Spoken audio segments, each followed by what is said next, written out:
Hi everybody. So I wanted to get in here and create a research-backed, science-related series for you guys because I hear parents when we get on the phone reference a lot of misinformation. And so part of my role here for you in this group is to educate you on the highly sensitive personality trait.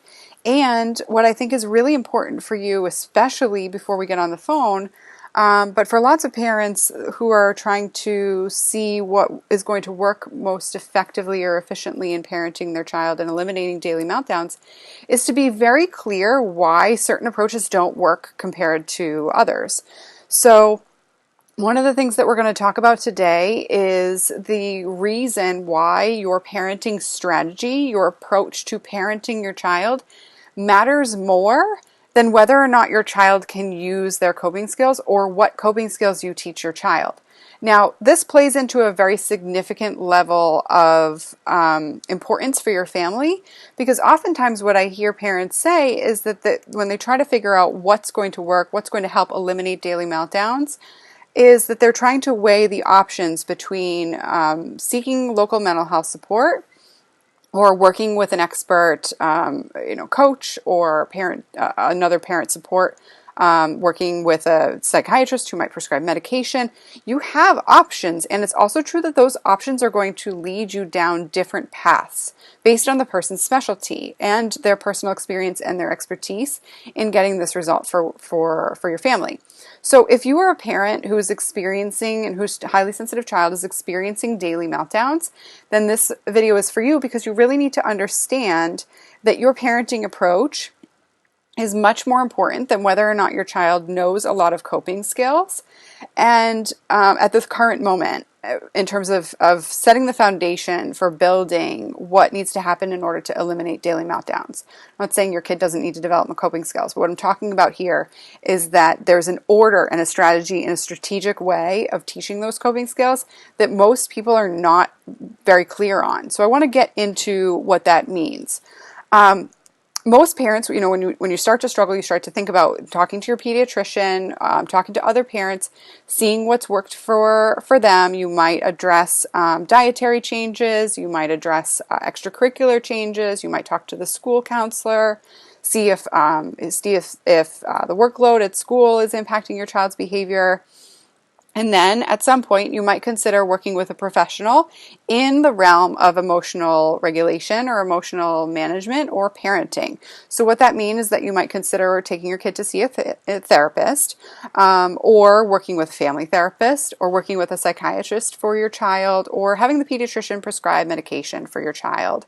And as well as consider working with a coach, a parenting expert and coach in that respect. So when we think about what's very important for you to be clear on, it's very imperative that you're certain on the research that is supported by what's been determined in the research for parenting a highly sensitive child.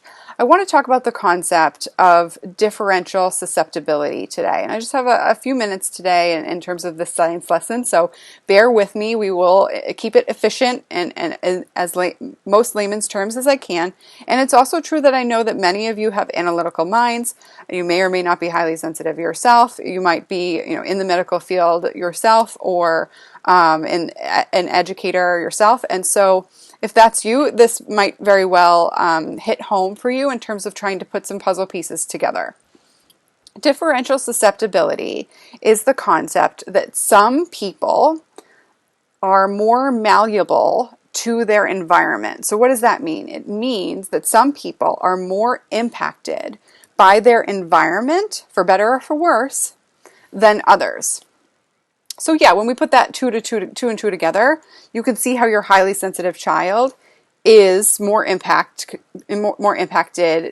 by their environment to stress, to whether or not they were experiencing disappointment, whether or not you had to use some form of discipline, whether or not you had to remove privileges, whether or not they had an idea in mind of how the day was going to go, and the plans changed, and therefore they were upset.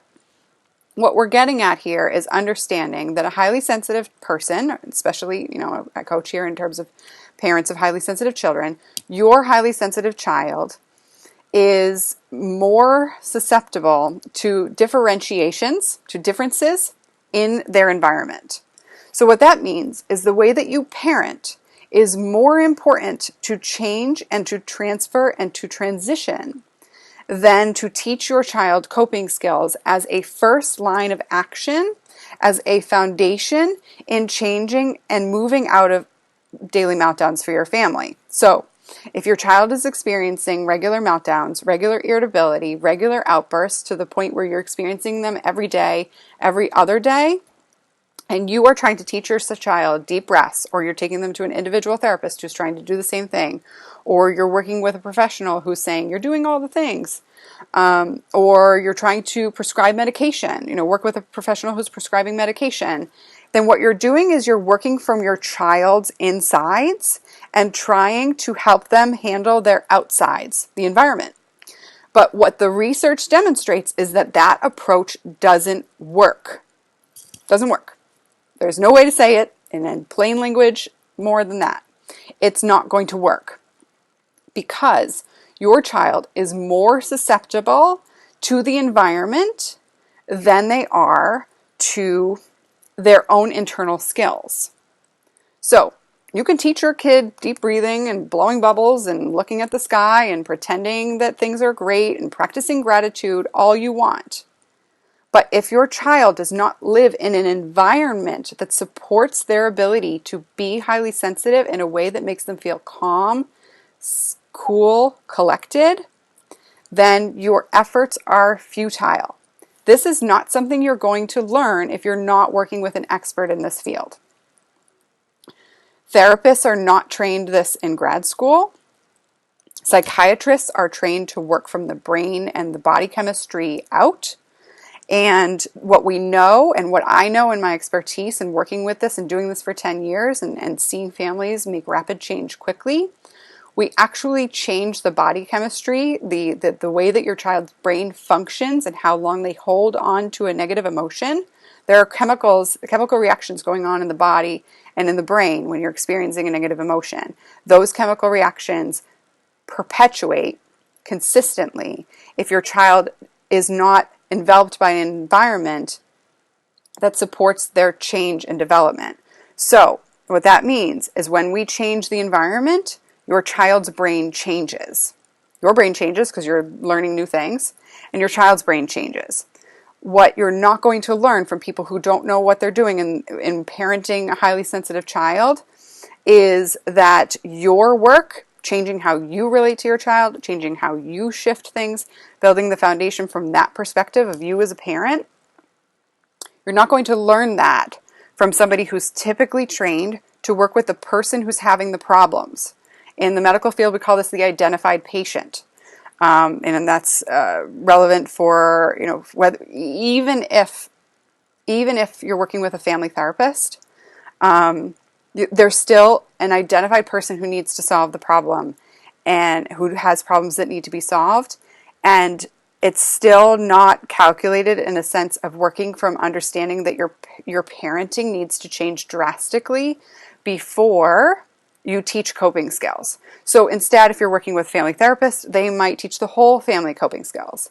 They might teach the whole family communication skills. They might teach the whole family how to use I statements. When this happens, I feel sad, and and I would like for this to happen differently.